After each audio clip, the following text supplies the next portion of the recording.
Salam, senang sekali berjumpa kembali dalam ibadah saat ini. Saudara, mari kita siapkan hati kita untuk menyembah Tuhan. Tuhan kita Yesus Kristus yang sudah rela mati bagi dosa-dosa kita dan bahkan telah bangkit dari antara orang mati dan berjanji akan menyertai kita sampai selama-lamanya.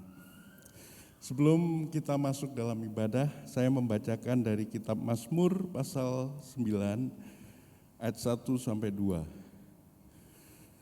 Untuk pemimpin biduan menurut lagu Mutlaben Mazmur Daud.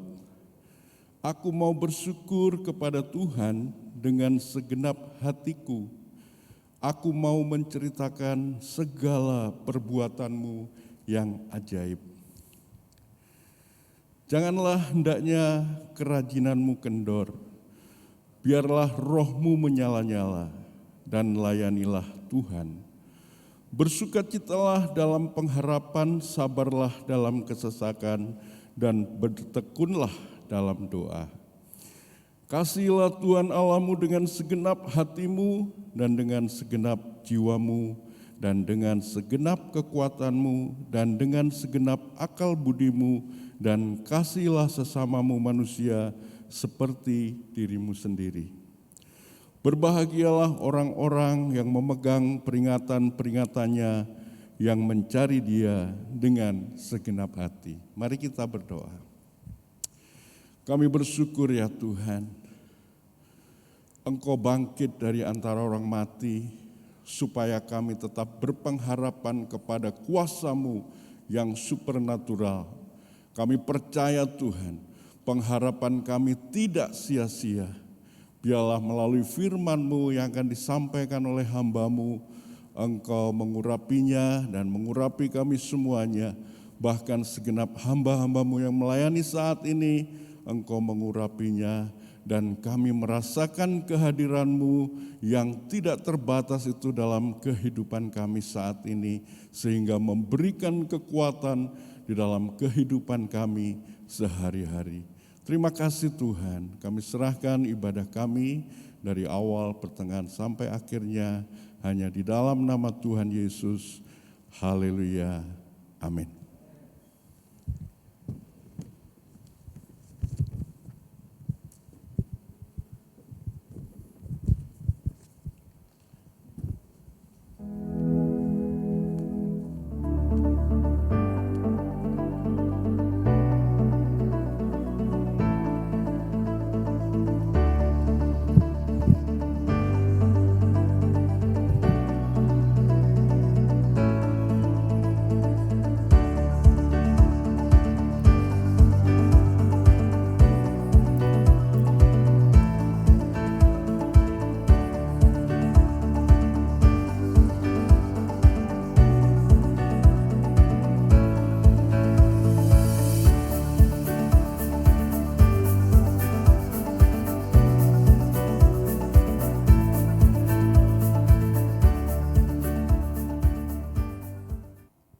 Shalom Bapak Ibu. Shalom. Haleluya. Pemazmur berkata, aku bersuka cita ketika dikatakan orang, mari kita pergi ke rumah Tuhan. Amin.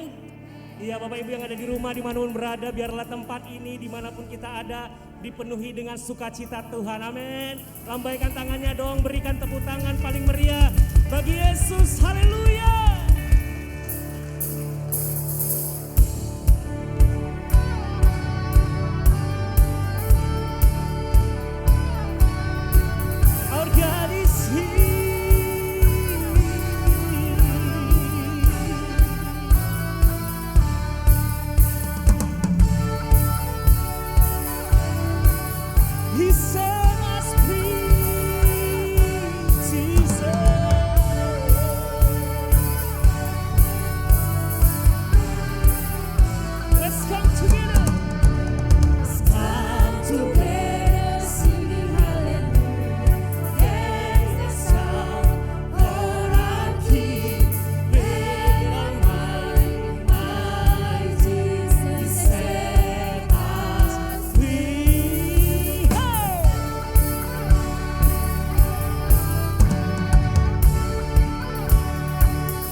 Biar tempat ini penuh dengan nyanyian, penuh dengan sorak-sorai bagi Tuhan. Haleluya.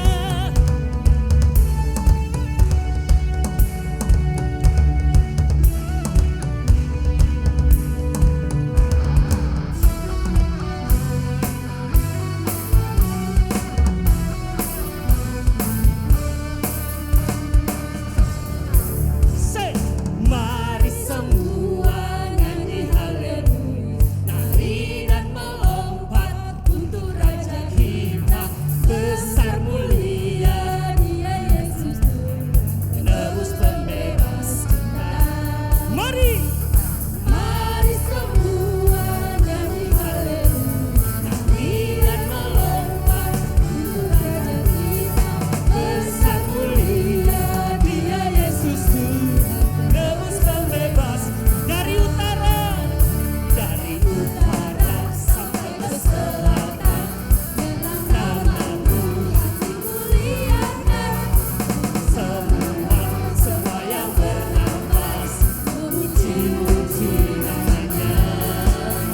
Karena besar kasih setiamu Tuhan, karena ku diselamatkan. Ku bersyukur dan ku bersenang dari samanya. Mari semua nyanyi haleluya, dan melompat untuk Raja kita. Besar mulia Dia Yesus Tuhan, penebus pembebas kita. Mari semua nyanyi haleluya, dan melompat untuk Raja kita. Besar mulia Dia Yesus Tuhan, penebus pembebas kita.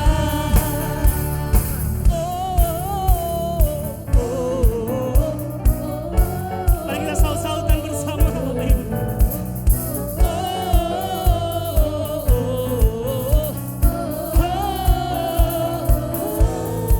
Lagi.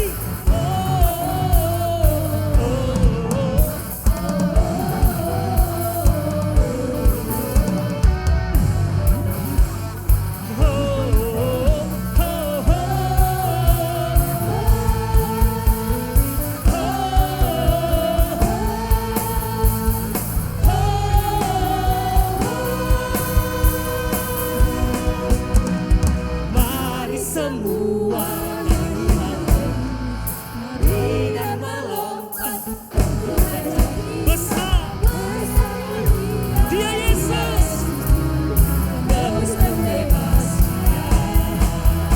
Say haleluya, haleluya, memuji-Mu, haleluya, aku bebas. Hey, haleluya, haleluya, ku bersuka karenanya. Lagi, haleluya, memuji-Mu, haleluya, aku bebas. Hey, haleluya,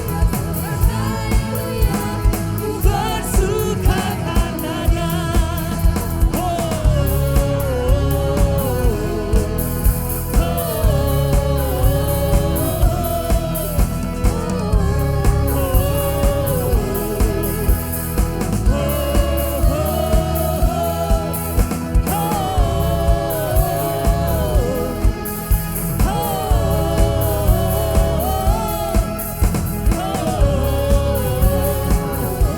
Mari dengan iman bersama-sama.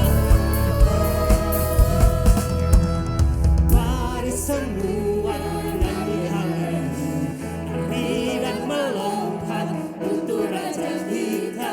Besar mulia Dia Yesus Tuhan, penebus pembebas, penebus pembebas, penebus pembebas. Haleluya.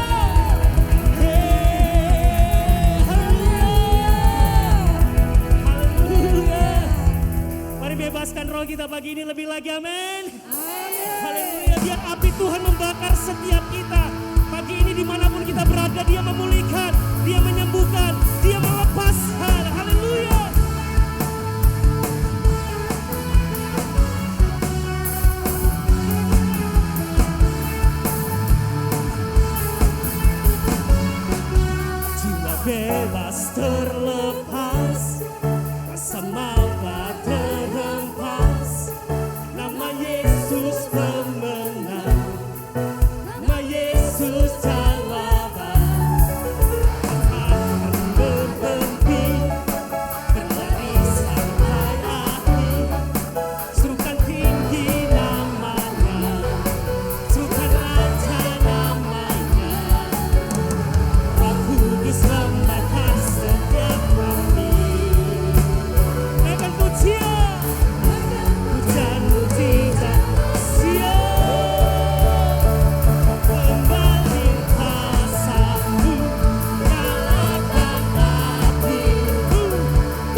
mengalami kuasa-Mu hari ini lebih lagi Tuhan.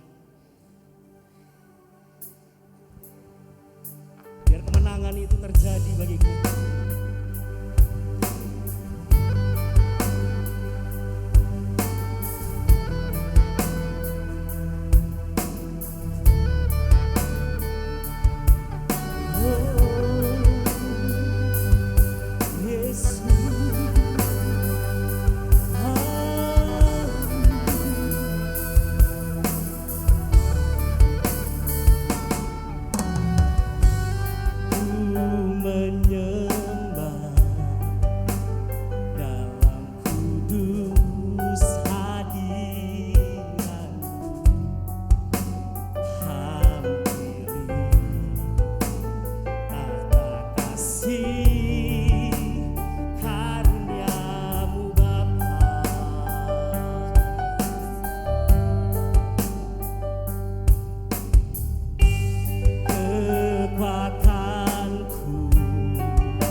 Mari kita sama-sama bangkit berdiri.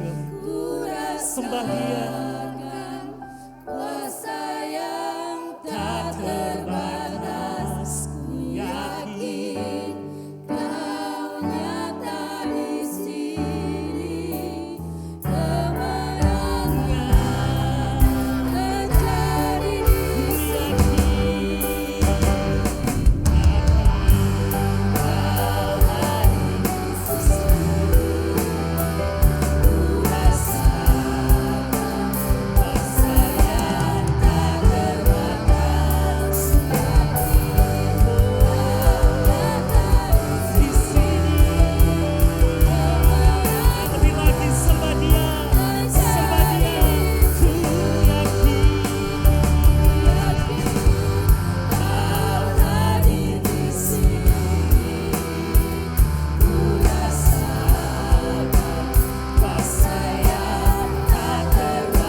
kesembuhan terjadi, kesembuhan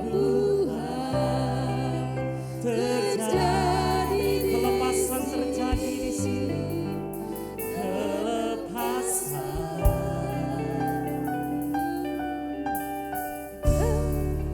terjadi di sini. Haleluya, haleluya, haleluya. Kami bersukacita Tuhan pada saat kami datang ke hadirat Tuhan. Kami tahu hadirat-Mu menenangkan hati kami. Hadirat-Mu memberi kelegaan bagi kami. Hadirat-Mu memulihkan, memberikan kesembuhan bagi roh dan jiwa kami. Dan hadirat-Mu membebaskan kami Tuhan dari setiap belenggu-belenggu yang mengikat kami, yang menghalangi kami untuk tetap menyala-nyala, untuk tetap berkobar-kobar, untuk tetap bersemangat dalam mengikuti Engkau. Bersyukur untuk setiap kami yang hadir di tempat ini Tuhan. Engkau yang menjamah, Engkau yang mengurapi setiap peralatan, para pelayan, pemain musik yang sudah mengambil bagian, bahkan hamba juga Tuhan. Biarlah Engkau dengan hikmat dan pewahyuan yang daripada Roh-Mu sendiri yang menuntun, membimbing hamba, sehingga apa yang hamba sampaikan semata-mata adalah kebenaran firman Tuhan yang bisa menguatkan, meneguhkan, dan memberikan perubahan bagi kehidupan hamba terutama dan juga kehidupan jemaat-Mu yang ada di tempat ini. Terima kasih Tuhan Allah, biarlah segala hormat, pujian, dan kemuliaan kami naikkan ke hadapan Tuhan. Di dalam nama Tuhan Yesus kami berdoa dan menaikkan ucapan syukur kami. Haleluya, amin. Shalom Bapak Ibu sekalian. Saya rasa pasti kita semua hari ini bersemangat ya melihat pujian penyembahan tadi. Mereka sudah 2 kali ibadah dan semangat mereka tetap sama seperti ibadah yang pertama. Dan kalau mereka sendiri sudah bersemangat, saya harap semua kita di sini juga tetap bersemangat. Karena semangat itu menular. Kalau kita tinggal di antara orang-orang bersemangat, kita juga akan bersemangat. Dan kalau kita tinggal di lingkungan orang-orang yang suka mengeluh, yang selalu merasa banyak hal yang membebani dia, kita juga akan terbawa kepada keadaan saat itu. Tema kita di minggu terakhir di bulan ini adalah on fire, menyala-nyala. Menyala-nyala di dalam pekerjaan-pekerjaan Tuhan tentunya. Menyala-nyala sering dikaitkan dengan semangat, sering dikaitkan dengan passion, sering dikaitkan dengan keinginan yang kuat yang mendorong kita untuk melakukan sesuatu. Dan kalau kita katakan seseorang dalam keadaan on fire, dalam keadaan menyala-nyala, berarti orang tersebut dalam kondisi sedang siap untuk melakukan sesuatu yang selama ini ada di dalam dirinya. Kondisinya semangat penuh, mempersiapkan seluruh tenaganya untuk melakukan apa yang sudah ada di pikirannya, apa yang sudah direncanakannya. Semangat atau antusiasme yang ada di dalam diri seseorang itu biasanya menjadi energi, menjadi kekuatan bagi dia yang menggerakkan dia untuk melakukan sesuatu. Dan itu membedakan antara orang-orang yang bersemangat dengan yang tidak bersemangat. Keberhasilan sesuatu dalam pekerjaan kita itu ditentukan dari berapa besar semangat yang kita taruhkan di dalam pekerjaan itu. Amsal 18 ayat 14 firman Tuhan mengatakan orang yang bersemangat dapat menanggung penderitaannya. Tetapi siapa akan memulihkan semangat yang patah? Pribadi yang bersemangat tidak akan membiarkan permasalahan yang merintangi langkahnya, tapi justru itu dianggapnya sebagai suatu alat yang digunakan untuk menguji, untuk membuat dia untuk lebih bersemangat, untuk lebih berusaha lagi lebih keras untuk mencapai apa yang dia inginkan. Meskipun ada tantangan dan halangan di depannya. Pemikiran yang positif serta optimisme ini biasanya ada di dalam orang-orang yang bersemangat sehingga membuat dia lebih mudah dan lebih cepat mengatasi setiap permasalahan sehingga apa yang dia lakukan, apa yang dia rencanakan lebih cepat tercapai. Apa kira-kira yang bisa membuat memicu semangat kita? Saya selalu melakukan video call rutin dengan anak-anak saya karena kami berbeda tempat. Dan pada saat minggu lalu atau 2 minggu lalu waktu saya bilang saya akan membawa khotbah on fire, saya langsung menanyakan kepada anak-anak saya, apa hal yang pertama yang tersirat di benak mereka mendengar kata on fire. Anak saya Aga langsung bilang Cristiano Ronaldo mah, katanya gitu. Saya pikir semua orang di sini tahu ya Cristiano Ronaldo. Kenapa anakku? Saya bilang begitu. Dia tetap konsisten dari muda sampai sekarang, prestasinya tetap naik terus. Jadi saya coba lihat, jadi Ronaldo itu waktu di usia muda, pelatihnya pernah bilang ke dia, jangan capek-capek berlatih sepak bola, karena nggak bisa cari makan dari sepak bola. Dan kita tahu sekarang Cristiano Ronaldo seperti apa, dia mengabaikan hal-hal yang membuat dia bisa melemahkan semangat dia. Dan saya tanya ke anak saya yang kedua, terus dia bilang, sekarang mama mau fokusnya kemana? Apa yang mama mau sampaikan dalam khotbah mama? Kalau saya, katanya gitu, saya biasanya bersemangat kalau melakukan hal-hal yang saya sukai, dia bilang begitu. Jadi, dan saya sebagian besar setuju dengan apa yang mereka bilang. Biasanya kalau kita melakukan hal-hal yang kita sukai, kita pasti bersemangat. Di sini saya lihat ada beberapa yang pencinta bunga ya. Jadi orang-orang yang mencintai tanaman, nanti mereka bisa menghabiskan waktu berlama-lama, tidak dari pagi sampai siang memindahkan tanaman dari pot yang satu ke pot yang lain. Terus melihat tempatnya kurang, nanti menyusun dari satu tempat sampai menghabiskan waktu, bahkan mungkin menghabiskan biaya untuk mencari koleksi-koleksi tanaman yang dia inginkan. Kesukaan kita bisa membuat kita bersemangat. Kemudian ada hal apa lagi? Yang kedua, hal-hal yang menimbulkan rasa ingin tahu kita. Hal-hal yang baru atau hal-hal yang sedang ngetren saat ini begitu. Itu bisa memicu semangat kita. Saya dan suami saya itu suka traveling.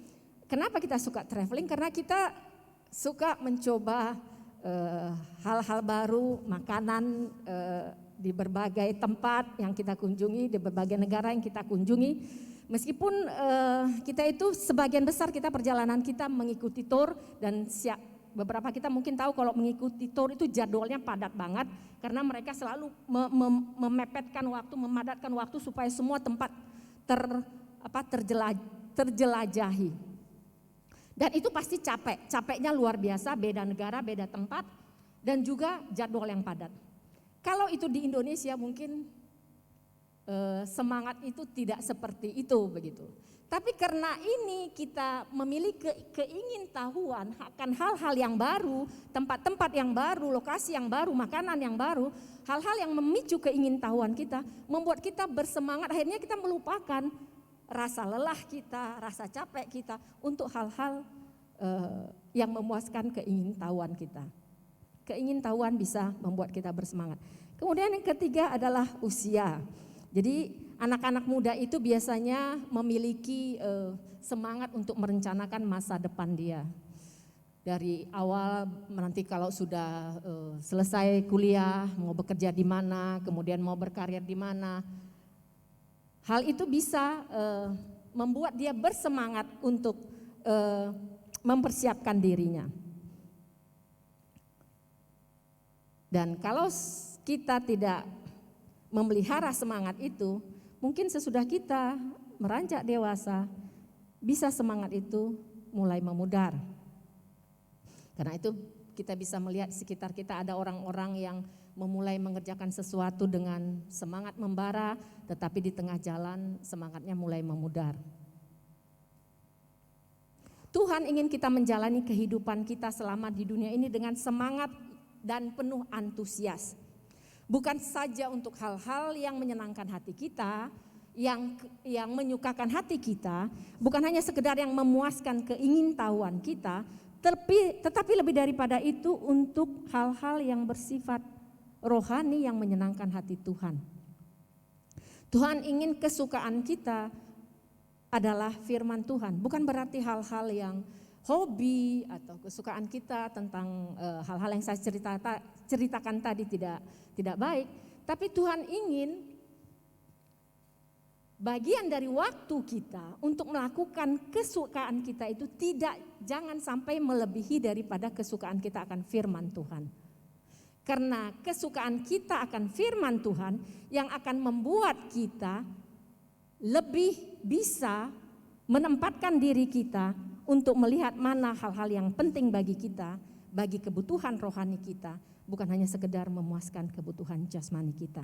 Oleh sebab itu kita perlu firman Tuhan, kita perlu senantiasa haus akan dan lapar akan firman Tuhan. Kita harus senantiasa memiliki keingintahuan yang lebih tentang firman Tuhan, supaya kita tetap bisa menyala-nyala di dalam mengikuti Dia. Roma 12 ayat 11 firman Tuhan mengatakan, janganlah hendaknya kerajinanmu kendor, biarlah rohmu menyala-nyala dan layanilah Tuhan. Tuhan ingin kita memiliki roh yang rajin dan menyala-nyala, yang tidak mengenal lelah dan semangat, dan itu kita salurkan untuk hal-hal yang produktif dan pekerjaan yang memuliakan nama Tuhan. Anak-anak muda tentunya yang memiliki energi yang berlebih, dan kadang-kadang kalau kita tidak arahkan, kita tidak salurkan, mereka akan melakukan hal-hal yang bukan hanya yang tidak produktif, tapi juga bisa destruktif. Oleh sebab itu penting bagi anak-anak muda berada di dalam tuntunan orang tuanya yang juga memiliki semangat yang sama meskipun di usia yang berbeda. Roh kita, semangat kita yang menyala-nyala itu seharusnya digunakan untuk melayani Tuhan, bukan untuk melayani keinginan kita atau melayani keinginan orang lain. Firman Tuhan tadi yang kita dengar mengatakan bahwa janganlah kerajinanmu kendor, biarlah rohmu menyala-nyala dan layanilah Tuhan. Melayani Tuhan harus dengan roh yang menyala-nyala, oleh sebab itu diperlukan kerajinan. Kerajinan diperlukan dalam setiap situasi Bapak Ibu. Di dalam pergaulan kita, saya yakin di sini semua kita menyukai orang-orang yang rajin. Tidak ada yang suka bergaul dengan orang yang malas. Juga di dalam pekerjaan kita, atasan kita pasti akan memilih orang yang rajin untuk bisa lebih dikembangkan, dipromosikan daripada orang-orang yang malas. Dan kita bisa melihat di dalam Alkitab pada saat Tuhan mulai memanggil murid-muridnya, sebagian mereka dalam keadaan sedang bekerja, bukan menganggur. Murid-muridnya dipanggil pada saat mereka sedang menjala ikan. Sakeus dipanggil pada saat dia aktif menjadi pemungut cukai. Bahkan Daud dipanggil pada saat dia mengembalakan domba. Dan Musa juga pada saat dia mengembalakan domba mertuanya di padang gurun Sinai. Tuhan menyukai orang-orang yang rajin. Amsal 12 ayat 24 firman Tuhan mengatakan, tangan orang rajin memegang kekuasaan, tetapi kemalasan mengakibatkan kerja paksa. Amsal 10 ayat 4 juga firman Tuhan mengatakan, tangan yang lamban membuat miskin, tetapi tangan orang rajin menjadikan kaya. Kalau orang yang memiliki kekuasaan, pasti dia bukan orang yang malas. Kalaupun dia orang yang malas, kekuasaan itu tidak akan bertahan lama di dalam dirinya. Orang rajin selalu memiliki sesuatu untuk dikerjakan, sehingga waktu-waktunya termanfaatkannya dengan baik. Orang rajin tidak memiliki waktu untuk mengomentari, untuk mengkritik, untuk berbicara tentang orang lain, karena dia disibukkan dengan kegiatan yang dia rasa bermanfaat. Kalaupun dia ada merasa tidak puas terhadap seseorang, dia justru mewujudkannya dengan tindakan nyata, mencoba memperbaiki apa yang dia rasa kurang. Meskipun kelihatan kecil, tapi dia melakukan tindakan yang nyata.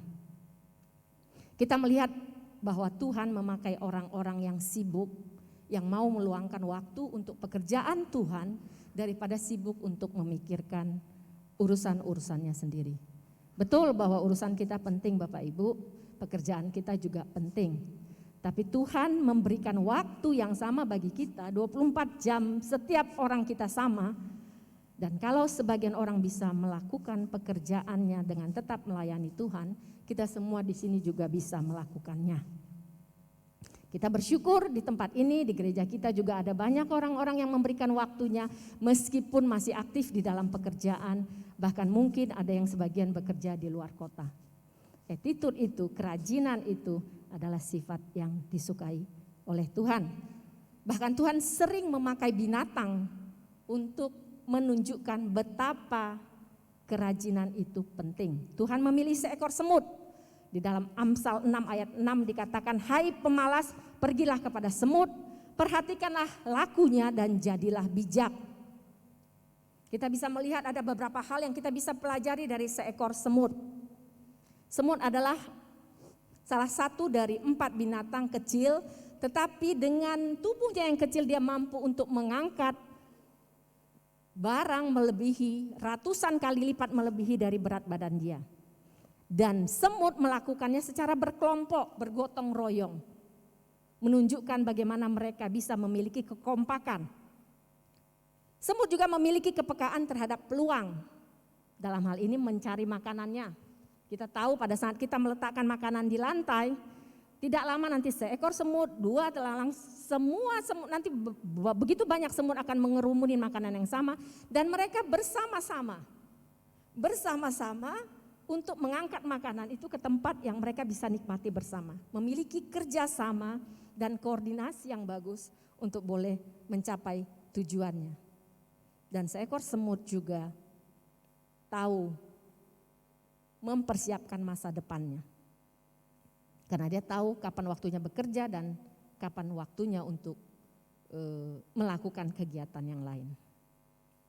Jadi Bapak Ibu, Tuhan memakai seekor semut untuk mengingatkan kita kembali betapa pentingnya kita memiliki kerajinan untuk hal-hal yang menyenangkan hati Tuhan, yang melakukan pekerjaan Tuhan sehingga roh kita, menjaga roh kita untuk boleh menyala-nyala. Kemudian yang kedua, kerajinan yang kedua yang diperlukan kehadiran roh Allah dalam diri kita. Kita ingin memiliki roh yang menyala-nyala. Kita tahu bahwa kita terlebih dahulu harus dipenuhi oleh roh Allah. Karena roh hanya bisa dinyalakan oleh roh. Dalam Alkitab juga kita boleh melihat bagaimana Tuhan menunjukkan dirinya lewat api yang menyala-nyala. Ketika Musa mengembalakan domba mertuanya di padang gurun Sinai, dia melihat nyala api di tengah semak duri yang menandakan kehadiran Allah. Tuhan juga mengirimkan api dari langit pada saat Elia mempersembahkan korban untuk membuktikan kepada dewa 400 dewa Baal bahwa Allah hadir di tengah-tengah mereka lewat api yang turun dari langit yang membakar korban yang dipersembahkan oleh Elia. Dan dalam perjanjian baru kita melihat bagaimana pencurahan Roh Kudus kepada para rasul di hari Pentakosta. Coba kita buka di para rasul, Kisah Para Rasul 2 ayat 2 sampai 4.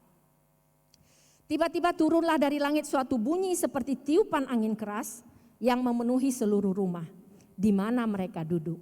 Dan tampaklah kepada mereka lidah-lidah seperti nyala api yang bertebaran dan hinggap pada mereka masing-masing. Maka penuhlah mereka dengan Roh Kudus, lalu mereka mulai berkata-kata dalam bahasa-bahasa lain seperti yang diberikan oleh Roh itu kepada mereka untuk mengatakannya. Pada saat Roh Kudus dicurahkan ada kuasa yang mengubahkan kehidupan murid-murid yang saat itu berkumpul. Ketakutan mereka diubah menjadi keberanian. Bahkan hal-hal yang selama ini tidak mereka bisa lakukan, dilakukan oleh kekuatan yang berasal daripada roh yang sudah dicurahkan dalam diri mereka. Mereka berbicara dalam bahasa yang tidak dimengerti oleh mereka pada awalnya. Bahasa Mesopotamia, bahasa Media Partia, bahkan mereka bernubuat, mendapatkan penglihatan dan melakukan banyak mukjizat. Hal yang sama juga kita lihat dalam kehidupan Paulus. Sebelum bertemu dengan Yesus, Paulus bersemangat, berapi-api di dalam membunuh murid-murid Yesus. Tetapi setelah Yesus menampakkan dirinya lewat cahaya yang menyilaukan, yang kemudian membutakan mata Paulus, membuat Paulus bertobat. Dan akhirnya kehidupan Paulus berubah, bukan lagi orang yang bernyala-nyala untuk membunuh murid-murid Yesus, tapi dia menjadi orang yang bernyala-nyala untuk memberitakan Injil ke seluruh dunia. Kehadiran Roh Allah di dalam diri murid-muridnya, kehadiran Roh Allah di dalam diri Paulus membuat roh mereka berkobar-kobar dan berdampak pada perubahan dalam hidup mereka. Ada dorongan yang tidak bisa dicegah, ada dorongan semangat yang tidak bisa ditahan-tahan untuk melakukan sesuatu seperti yang dikehendaki Roh. Dan Tuhan ingin seperti itulah yang kita alami, yang kita rasakan pada saat kita melakukan pekerjaan-pekerjaan di dalam pelayanan kita. Bukan karena rutinitas, bukan karena ditugaskan, bukan karena motivasi yang lain, tetapi karena roh kita yang sudah digerakkan oleh Roh Kudus yang hadir di dalam diri kita, membuat kita tidak bisa melawan keinginan itu, membuat keinginan kita diubahkan menjadi keinginan roh itu, sehingga kita sehingga pelayanan kita itu ada baranya, ada apinya, yang bukan hanya sekedar tugas, bukan hanya sekedar rutinitas, tapi api yang membakar kita terlebih dahulu, kemudian membakar orang-orang di sekitar kita, sehingga apa yang kita lakukan memberi dampak bagi kehidupan orang lain, setelah terlebih dahulu mengubah kehidupan kita. Itulah semangat, itulah roh yang Tuhan inginkan. Sehingga Dia perlu memberikan rohnya terlebih dahulu kepada kita, supaya kita dimampukan untuk menyala-nyala di dalam melakukan pekerjaan Tuhan. Jadi kalau Anda sudah mulai merasakan roh itu, jangan halangi, jangan menunda-nunda, jangan mencari dalih, jangan keraskan hati, jangan sia-siakan kesempatan yang ada. Tuhan memberikan talenta bagi setiap kita. Tergantung kita bagaimana memaksimalkan talenta itu. Karena pemberian Tuhan berarti itu hanya akan maksimal kalau kita membawanya kepada Tuhan untuk dipakai Tuhan di dalam pekerjaan-pekerjaan yang memuliakan namanya. Kalau Anda tidak memanfaatkan, memaksimalkan talenta yang Tuhan berikan dengan berbagai alasan, mungkin karena kecewa, mungkin karena keinginan Anda tidak dipenuhi oleh seseorang, akhirnya Anda mundur dari pelayanan, talenta yang Anda punya bisa terkubur, tidak termanfaatkan secara maksimal, dan Allah tidak akan bisa mengembangkan kapasitas yang seharusnya ingin Dia kembangkan dalam kehidupan Anda. Hati yang terbuka, yang senantiasa rindu jamanan Roh Kuduslah yang akan membawa perubahan dalam hidup kita. Roh yang akan menyala-nyala itu akan digunakan oleh Tuhan sebagai pemberi roh untuk semata-mata melayani Dia. Bapak Ibu yang terkasih, kerajinan kita bisa kendor. Seperti kata firman Tuhan tadi, makanya ada firman Tuhan mengatakan janganlah kerajinanmu kendor. Kerajinan kita bisa kendor oleh berbagai hal. Mungkin karena fokus kita yang sudah beralih, mungkin karena ada hal-hal dunia yang lebih menarik perhatian kita, mungkin karena kelemahan fisik, atau mungkin juga ada hal-hal yang lain yang tidak bisa saya sebutkan di sini. Tapi percayalah bahwa Tuhan tidak akan membiarkan nyala api di dalam hati kita padam. Matius 12 ayat 20 mengatakan, buluh yang patah terkulai tidak akan diputuskannya, dan sumbu yang pudar nyalanya tidak akan dipadamkannya. Dan kalau mungkin saat ini sumbu di hati kita mulai meredup oleh pergumulan yang tidak berhenti, oleh sakit penyakit, mungkin ada hal-hal yang keinginan kita yang belum terpenuhi. datang kepada Tuhan, mintalah pada Tuhan agar menghidupkan kembali bara api yang hampir padam di hati kita.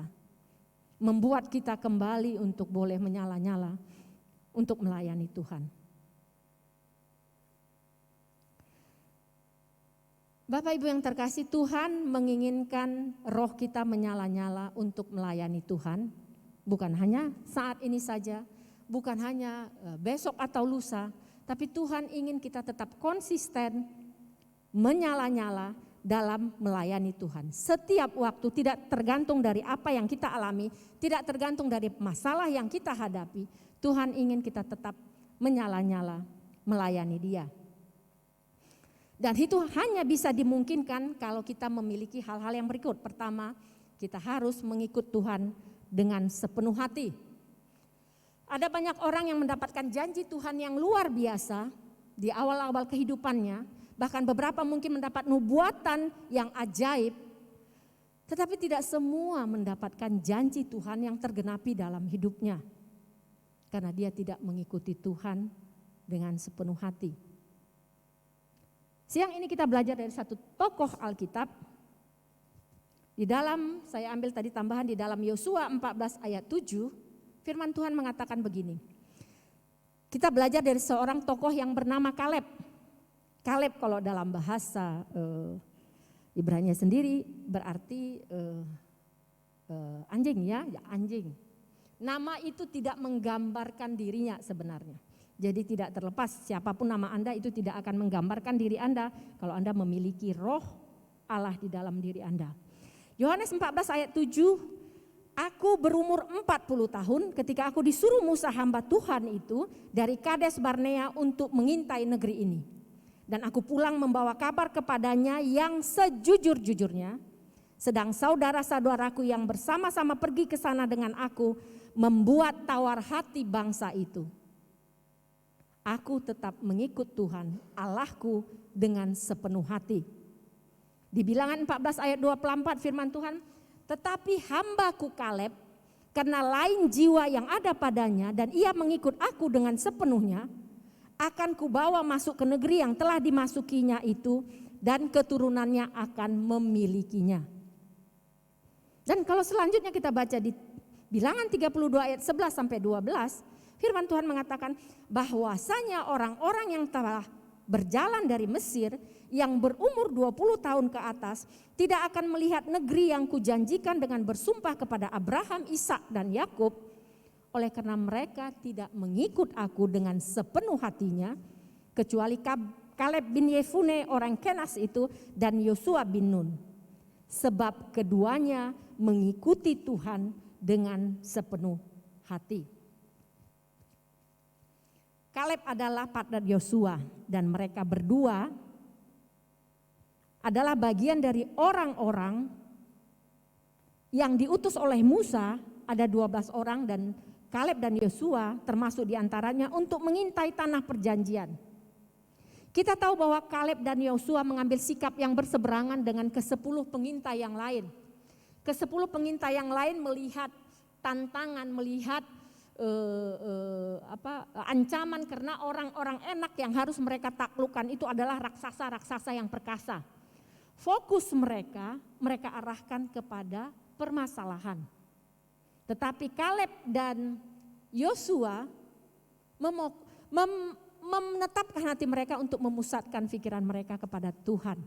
Dan kita tahu pada akhirnya dari sekian ratus ribu bahkan mungkin jutaan dari bangsa Israel yang keluar dari Mesir yang berumur 20 tahun ke atas, dari mereka semua cuma berdua, hanya Kaleb dan Yosua yang akhirnya memasuki tanah perjanjian. Kaleb mendapat pengecualian dalam pandangan Tuhan karena dia mengikut Tuhan dengan sepenuh hati. Dia mengikut Tuhan dengan sepenuh hati sehingga fokus hidupnya diarahkan kepada janji Tuhan. Bukan kepada permasalahan, bukan kepada tantangan yang dihadapi. Dia melihat kepada Tuhan, bukan kepada dirinya yang serba terbatas, bukan kepada dirinya yang lebih kecil badannya daripada raksasa-raksasa enak yang harus ditaklukkannya, tapi dia memusatkan hatinya kepada Tuhan, memusatkan hatinya kepada janji-janji Tuhan. Dan kita baca di Yosua 14 ayat 10 sampai 11 disebutkan, jadi sekarang sesungguhnya Tuhan memelihara hidupku seperti yang dijanjikannya. Kini sudah 45 tahun lamanya sejak diucapkan Tuhan firman itu kepada Musa. Dan selama itu orang Israel mengebara di padang gurun. Jadi sekarang telah berumur 85 tahun aku hari ini. Pada waktu ini aku masih sama kuat seperti pada waktu aku disuruh Musa. Seperti kekuatanku pada waktu itu, demikianlah kekuatanku sekarang untuk berperang dan untuk keluar masuk. Saya tidak bisa membayangkan menunggu 45 tahun, memiliki kekuatan roh yang sama di umur 40 dengan di umur yang 85 tahun. Saya tahu di antara kita di sini belum ada yang sampai berumur 85 tahun. Kalau mungkin dengan anugerah Tuhan kita dimampukan untuk sampai kepada usia itu, kita minta kepada Tuhan biar roh kita tetap menyala-nyala untuk melayani Tuhan. Kaleb memiliki perbedaan dengan orang Israel yang lainnya. Tuhan melihat itu. Dia mengikut Tuhan dengan sepenuh hati, dia fokus kepada janji Tuhan dan pada akhirnya setelah 45 tahun dengan kesabaran dia menanti jawaban Tuhan, Tuhan menggenapkan janjinya dengan memberikan Hebron sebagai milik pusaka kepada Kaleb. Dan Bapak Ibu, kalau kita membaca, Kaleb tidak memenangkan, tidak mendapatkan Hebron itu dengan kekuatan fisik dia, tapi Kaleb menghalau bangsa Enak yang perkasa. Di firman Tuhan dikatakan seperti itu, menghalau. Dan nanti kalau kita lihat, kita telah lagi firman Tuhan, dia menghalau bukan dengan kekuatannya, tetapi dengan rohnya, roh yang ada di dalam dirinya, memancar keluar, dan itu mempengaruhi orang-orang di sekitarnya, sehingga orang-orang di sekitarnya yang dia hadapi, khususnya musuhnya, bangsa Enak yang perkasa itu, menjadi takut dan gentar, dan akhirnya lari karena kehadiran Kaleb. Dan pada akhirnya kita melihat bukan hanya hidup Kaleb, bukan hanya janji-janji Tuhan terpenuhi dalam kehidupan Kaleb. Oleh anugerah Tuhan, Kaleb juga menjadi contoh dan teladan bagi keturunannya yang lain. Dan kita melihat nanti di bagian lain dalam Alkitab bahwa keponakannya Otnil juga mewarisi semangat yang sama seperti Kaleb. Bapak Ibu Saudara yang terkasih, mengikut Tuhan dengan sepenuh hati, bukan hanya sejak kita masa muda, bahkan saat kita sampai tua pun, itu tidak akan pernah sia-sia. Karena Tuhan tidak pernah mengingkari apa yang sudah dijanjikannya kepada umat ciptaannya. Yang kedua, untuk tetap menjaga roh kita tetap menyala-nyala sepanjang usia kita, kita harus berada dalam komunitas yang sehat. Komunitas adalah kumpulan dari orang-orang yang memiliki tujuan yang sama, visi yang sama, kesukaan yang sama, dan mungkin pengalaman yang sama. Kita hanya bisa bertumbuh di dalam komunitas karena kita adalah makhluk sosial. Amsal 13 ayat 20 mengatakan, firman Tuhan mengatakan, siapa bergaul dengan orang bijak menjadi bijak, tetapi siapa yang berteman dengan orang bebal menjadi malang. Pengkhotbah 4 ayat 9 sampai 10 berkata, berdua lebih baik daripada seorang diri, karena mereka menerima upah yang baik dalam jerih lelah mereka. Karena kalau mereka jatuh, yang seorang mengangkat temannya. Tetapi wahai orang yang jatuh yang tidak mempunyai orang lain untuk mengangkatnya. Belajar cermat dan bijak dalam memilih komunitas di mana kita akan bertumbuh. Komunitas yang benar bukan hanya mendorong kita untuk maju, yang bersukacita dengan keberhasilan kita, tapi juga yang akan mengangkat kita, yang akan menolong kita tak kala kita jatuh. Berbeda dengan komunitas lain yang ada di luar sana, gereja Di dalam gereja setiap anggota memiliki satu kesamaan. Kita di sini memiliki satu kesamaan. Kenapa kita datang ke tempat ini? Kenapa kita beribadah setiap hari bersekutu bersama dengan saudara-saudara seiman? Karena kita memiliki satu kesamaan, yaitu kita memiliki hubungan pribadi dengan Tuhan. Kita mencintai Tuhan. Oleh sebab itu kita dipersatukan oleh darah Yesus dan membuat kita seharusnya menjadikan Yesus sebagai pusat kehidupan kita. Dan kita bersyukur kita memiliki komunitas Kesan di tempat ini dengan segala keterbatasan karena masa pandemik. Ada sebagian orang yang masih tetap bertekun untuk melakukan persekutuan lewat Zoom. Dan kita bersyukur kondisi saat ini pandemik semakin melandai sehingga memungkinkan kita untuk kembali mulai bersekutu dalam kelompok Kesan secara bertatap muka dengan tetap tentu memperhatikan prokes. Kita juga mungkin memiliki komunitas lain di luar lingkungan kita. Dan saya harap kita tetap memperhatikan komunitas itu pada saat komunitas itu kita lihat di dalam diri kita. Pada saat kita terlibat di dalam komunitas itu, apakah kita semakin bertambah baik, semakin mencintai Kristus, atau semakin mundur? Itu akan terlihat di mana kita melibatkan diri dalam komunitas. Di kebaktian pertama tadi saya sudah menjelaskan bahwa saya memiliki komunitas sejak sebelum menikah dengan suami saya dalam persekutuan karyawan-karyawati antar bank. Disitulah saya memulai untuk bagaimana berinteraksi, bagaimana saling mendoakan, saling mendukung, bagaimana di masa-masa kami sebelum nikah kami itu tidak punya waktu, bahkan kadang-kadang kami bisa melayani bersama-sama. Biasanya orang bank itu jam 4, jam 5 sudah selesai. Kami bisa melayani bersama-sama di waktu setelah pekerjaan dengan tetap bernyala-nyala, tidak memikirkan bahwa besok kami harus kerja. Karena kami bisa kadang-kadang pulang sampai jam 12, jam 1 karena mungkin kami mengunjungi orang yang sakit, mungkin memberikan pertolongan bagi yang membutuhkan. Dan itu terus sampai saat ini kami lakukan karena kami merasakan manfaatnya. Dan komunitas itu berkembang bukan hanya karyawan-karyawati antar bank saja, karena kami juga membawa pasangan kami di dalamnya, sehingga komunitas itu berkembang menjadi anggotanya orang-orang dengan berbagai latar belakang pekerjaan yang saling melengkapi satu sama lain. Jadi ada dari yang kepolisian, seperti yang saya ceritakan tadi, ada yang ada yang jaksa, ada yang pengacara, bahkan ada yang bergerak di bidang entrepreneur. Jadi kami bukan hanya mengisi dari hal-hal yang di pekerjaan kami, tapi kami mengisi, membekali, membakar semangat kami untuk tetap menyala-nyala di dalam melayani Tuhan.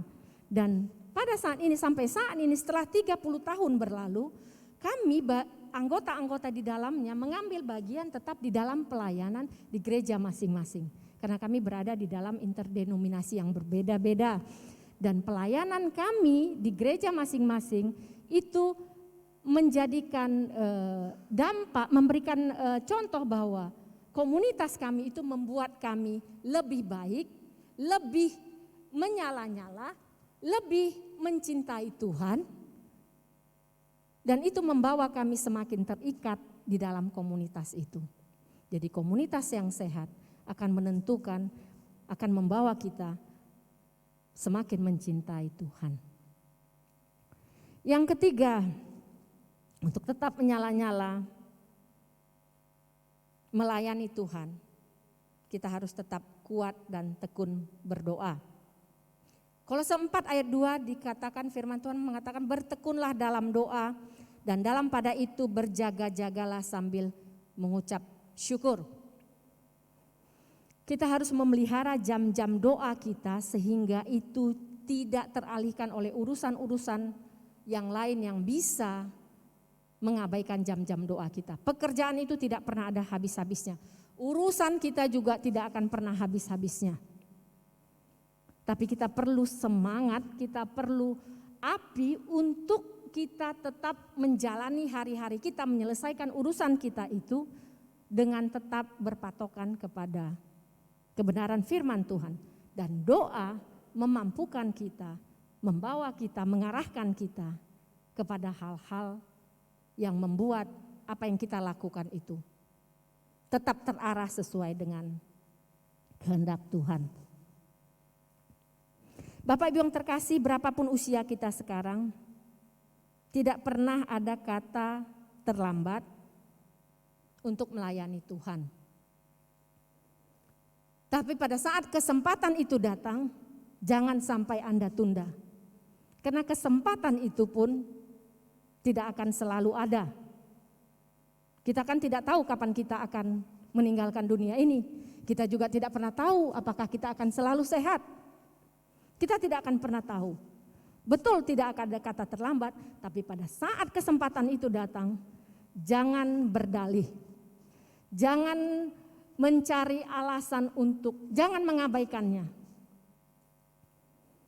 Karena itu adalah kesempatan bagi kita untuk membuat kita tetap teguh berdiri, tetap menyala-nyala dalam melayani Tuhan.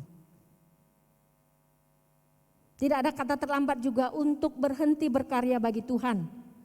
Kalau saat ini kita masih berkarya bagi Tuhan, di usia kita yang sudah mungkin di atas 50 seperti saya yang sudah 55 tahun, tetaplah terus menyala-nyala bagi Tuhan.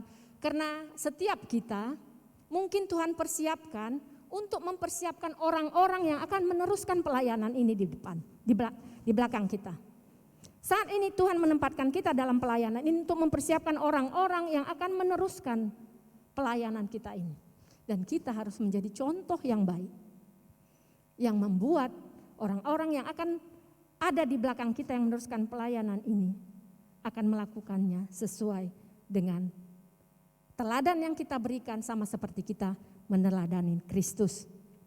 Kita harus berkarya dalam setiap usia kita berapapun itu, sepanjang Tuhan memberikan kita kesempatan, waktu yang ada untuk melayani Dia. Yohanes 5 ayat 17 firman Tuhan mengatakan, tetapi ia berkata kepada mereka, Bapakku bekerja sampai sekarang, maka aku pun bekerja juga. Jadi Tuhan tidak pernah beristirahat dalam pekerjaannya. Tuhan menciptakan manusia yang baru, Tuhan memberikan kita hikmat untuk memecahkan masalah kita, Tuhan memberikan kita kesembuhan, Tuhan menunjukkan mujizat-mujizatnya. Tuhan tidak pernah berhenti bekerja. Kita pun harusnya tetap semangat untuk melayani Dia. Mungkin di bidang pekerjaan kita sudah memasuki masa pensiun, tetapi Tuhan sudah menyediakan hal-hal yang lain untuk kita memulai babak baru di bagian lain kehidupan kita. Ada hal-hal yang baru yang akan Tuhan tunjukkan, yang akan Tuhan bukakan bagi kita sehingga kita tetap bekerja, tetap menyala-nyalanya dalam melayani Dia. Saya undang para pemain musik untuk tampil ke mimbar. Jadi kita diingatkan kembali Bapak Ibu yang terkasih, Tuhan menginginkan setiap kita memiliki roh yang menyala-nyala dengan satu maksud, untuk melayani Dia. Jadi roh kita yang menyala-nyala tadi bukan untuk kesukaan kita, bukan untuk hanya mengendar keingintahuan kita, bukan hanya tergantung kepada usia kita, tapi diingatkan kembali Tuhan memberikan kita roh yang menyala-nyala oleh kehadiran Allah di dalam hati kita dengan satu maksud, untuk melayani Dia. Oleh sebab itu dibutuhkan kerajinan, dibutuhkan fokus kita sepenuhnya untuk melakukannya untuk Tuhan. Dan Tuhan ingin itu tidak berlangsung sesaat saja, secara terus-menerus dalam setiap keadaan kita. Oleh sebab itu kita tetap harus mengikut Tuhan dengan sepenuh hati, berada dalam komunitas yang sehat, tetap kuat dan bertekun dalam doa. Dan biarlah lewat Roh Allah yang ada, yang Tuhan tempatkan di dalam diri kita, memampukan kita untuk bisa melayani Tuhan. Melakukan pekerjaan-pekerjaan yang disenangkan, yang menyenangkan hati Tuhan lewat kehidupan kita selagi kita masih diberikan Tuhan hari untuk bisa kita nikmati. Tuhan Yesus memberkati kita.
Kami menyala-nyala Tuhan pada saat kami mendengarkan firman Tuhan. Kami tahu ladang sudah menguning, tuaian sudah menanti, dan Engkau sudah memunculkan orang-orang untuk boleh menuai bersama-sama dengan kami. Kami hancurkan segala rintangan, kami hancurkan segala dosa kedagingan yang menghalangi kami untuk melangkah maju, untuk menyala-nyala melayani Engkau Tuhan. Biarlah Engkau yang sudah menaruhkan roh itu di dalam hati kami Tuhan, membakar roh kami Tuhan, sehingga kami tidak lagi bisa menahannya, kecuali kami melakukan apa yang menjadi kehendak Tuhan dalam hidup kami. Hamba berdoa Tuhan untuk setiap orang yang hadir di tempat ini, apapun yang menjadi permasalahan dan kendala yang menghambat mereka, untuk boleh tetap menyala-nyala. Biarlah oleh kemurahan-Mu, oleh kasih setiamu, oleh kuasa yang daripadamu Tuhan, melembutkan hati mereka yang keras hati, memulihkan hati mereka yang kecewa, dan menyatakan kuasa-Mu bagi orang-orang yang memiliki kelemahan dalam jiwanya, dalam fisiknya Tuhan. Sehingga nyata Tuhan bahwa kuasa yang bekerja di dalam diri kami itu berasal daripada Tuhan. Sehingga kami dimampukan untuk boleh melakukan bagian kami, memberi dampak bagi kehidupan orang lain di tengah-tengah kami pada zaman kami. Di zaman apapun kami berada, yang muda, yang sedang dalam pertengahan usia, bahkan yang sudah di usia yang tua sekalipun Tuhan, kami tetap memegang firman ini Tuhan. Roh kami akan tetap menyala-nyala. Kekuatan kami akan bertambah-tambah. Usia kami tidak akan menghalangi kami untuk boleh tetap menyala-nyala. Untuk tetap boleh memberitakan firman Tuhan. Untuk boleh menyenangkan hati Tuhan. Untuk boleh membawa jiwa-jiwa bagi kemuliaan bagi nama Tuhan. Biarlah segala pujian, hormat dan keagungan kami naikkan ke hadapan Tuhan yang maha tinggi. yang layak ditinggikan, dimuliakan. Di dalam nama Tuhan Yesus, kami naikkan doa dan permohonan kami. Haleluya. Amin. Tuhan Yesus memberkati kita semua.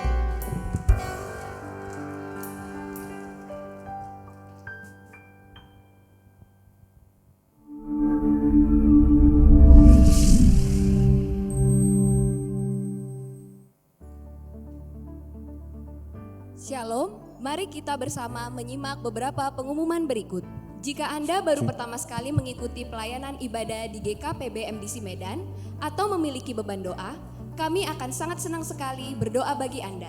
Silakan menghubungi kami lewat sosial media yang tertera di layar. Pada hari Selasa, 26 April 2022, pukul 19 WIB, kita akan mengadakan doa malam via Zoom dengan meeting ID 222-333-0023 dan passcode doa malam. Ibadah pemuda, Image dan Audisius akan dimulai kembali pada hari Minggu 24 April 2022 pada pukul 14 WIB bertempat di Wisma Agape, Jalan Pelita 4 nomor 111 Medan Timur. Khusus untuk satelit Laudendang, mulai hari Minggu pertama Mei 2022 akan dimulai kembali pelayanan sekolah minggu dan area pemakaian ruangan yang terbatas dan efektivitas, maka ibadah umum mengalami perubahan jadwal menjadi pukul 11 WIB. Pendaftaran pemuridan, dasar-dasar kekristenan dan pola hidup berjemaat telah dibuka kembali. Bagi saudara yang rindu untuk dimuridkan, silakan mengambil formulir pendaftaran di meja counter atau menghubungi koordinator satelit. Bagi bapak atau ibu yang rindu untuk menyerahkan anaknya kepada Tuhan, silakan menghubungi sekretariat untuk melakukan pendaftaran. Kita akan melakukan ibadah penyerahan anak secara online di setiap Selasa pertama, setiap bulan dalam pertemuan doa malam. Saudara-saudari keluarga MDC Medan yang beribadah secara online, persembahan ibadah mingguan dan persepuluhan bisa dilakukan dengan transfer ke Bank BCA nomor rekening 022 00 95 878. Persembahan misi di Bank BCA nomor rekening 022 22 35 551. Persembahan pembangunan di Bank BCA nomor rekening 022 22 360 60. Semua rekening di atas nama Gereja Kristen Perjanjian Baru. Persembahan non-tunai dapat juga diserahkan dengan mengakses QR Code yang tertera di depan. Saudara-saudari yang hadir dalam ibadah onsite, silakan memasukkan persembahannya ke dalam kotak persembahan yang telah disediakan. Kami sangat menghimbau kepada setiap kita untuk tetap memperhatikan protokol kesehatan dalam beraktivitas sehari-hari. Mencuci tangan, menjaga jarak aman, memakai masker, menjauhi kerumunan, dan mengurangi mobilitas. Dan mari segera menerima vaksinasi COVID-19 bagi yang belum. Untuk itu, sekretariat akan mengkoordinir pelaksanaan vaksinasi untuk jemaat. Silakan mendaftarkan diri kepada koordinator satelit atau menghubungi WhatsApp Center gereja dengan menginformasikan nama, nomor telepon, dan vaksin yang dibutuhkan. Vaksin pertama, vaksin kedua, atau booster. Tuhan Yesus memberkati. Oke, baik Bapak Ibu, salam Bapak Ibu, saudara sekalian, salam. Sebagai pengumuman tambahan dan penekanan ya, tadi Ibu Sima sudah menyampaikan kepada kita supaya kita rajin ya, jangan kendor. Nah, diperlukan sikap dalam segala situasi. Yang pertama itu Tuhan kita tahu menyukai orang rajin, kemudian belajar hidup dari semut, kemudian diperlukan kehadiran Roh Allah dalam diri kita. Nah, ada 3 poin tadi yang disampaikan bagaimana supaya kita Roh Allah membuat kita tetap menyala-nyala. Yang pertama itu adalah kita harus mengikuti Tuhan dengan segenap hati.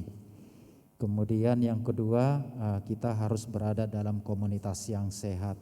Dan yang ketiga itu tetap kuat dan bertekun di dalam doa. Ya. Nah, yang menjadi penekanan itu adalah yang pertama doa jemaat. Mari kita mengikuti doa malam setiap hari Selasa jam 7 ya atau jam 19 ya. Dan doa pagi setiap Sabtu jam 10 melalui Zoom meeting dan linknya tadi sudah disebutkan. Yang kedua, image. Ibadah pemuda, image dan audisius dilangsungkan pada hari Minggu tanggal 24 April 2022 dan minggu-minggu selanjutnya pada pukul 14 WIB di Wisma Agape, Jalan Pelita 4, Medan Timur. Kemudian yang ketiga adalah pemuridan. Kelas pemuridan berupa dasar kekristenan dan hidup berjemaat akan segera dimulai kembali. Bagi Bapak Ibu Saudara yang rindu bertumbuh di dalam Kristus dan sebagai anggota tubuh Kristus di jemaat ini, khususnya yang belum mengikuti pelajaran dasar kekristenan dan hidup berjemaat ini, boleh mendaftar nanti di depan ya, di meja counter, atau menghubungi satelit masing-masing, koordinator satelit masing-masing maksudnya, atau juga bisa menghubungi call center gereja kita. Yang keempat, vaksinasi. Hal yang tidak kalah penting Bapak Ibu Saudara sekalian, mari kita bersama mendukung program pemerintah. Kita untuk mengatasi masalah penularan COVID-19 dengan menerima vaksinasi. Untuk itu, sekretariat akan membantu mengkoordinir agar vaksinasi dapat dilakukan di gereja kita. Jemaat dipersilakan untuk mendaftarkan diri kepada koordinator satelit atau menghubungi WhatsApp call center gereja kita. Yang kelima, penyerahan anak.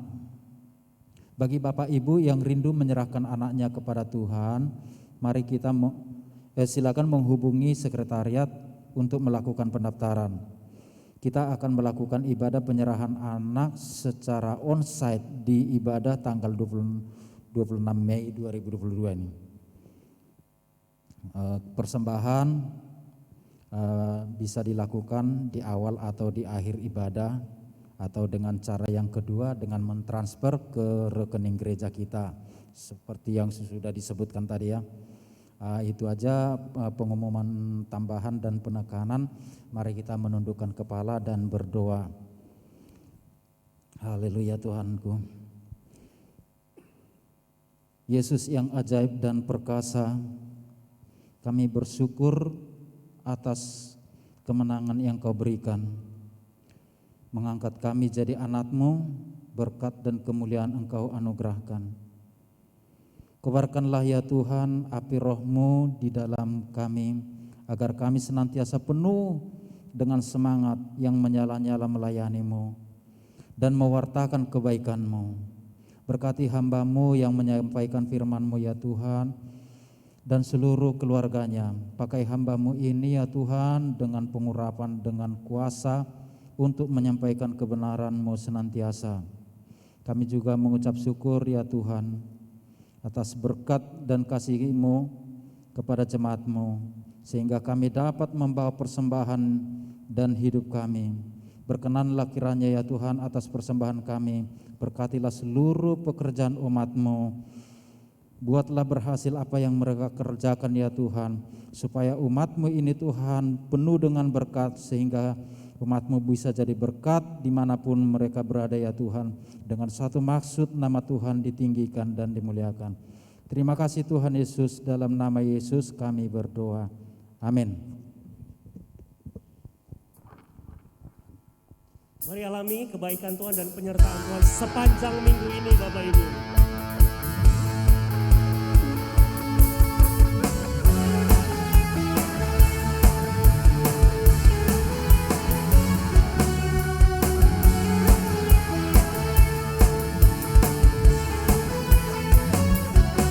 Jiwa bebas terlepas, kuasa maut tak terhempas.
Duduk, silakan duduk.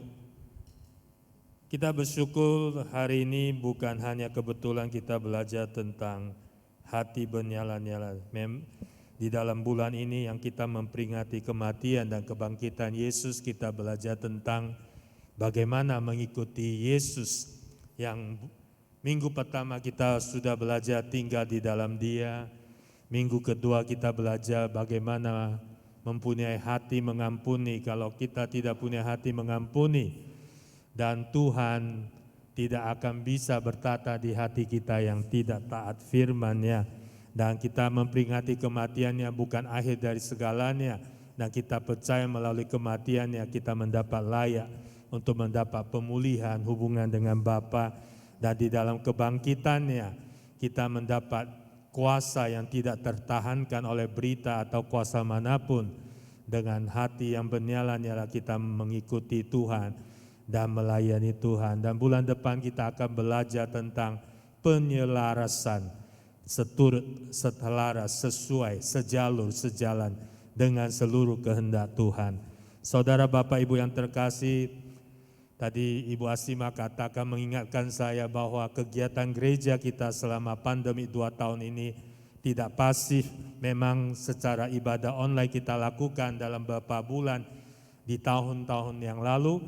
Ada beberapa kegiatan kita lakukan seperti yang khususnya untuk Sign Women Ministry, yang berapa ibu-ibu sudah hadir di sini belajar tentang Motherwise, dan itu hampir nggak salah puluhan orang ya, 20 lebih atau 30 orang yang sudah tamat Motherwise pertama.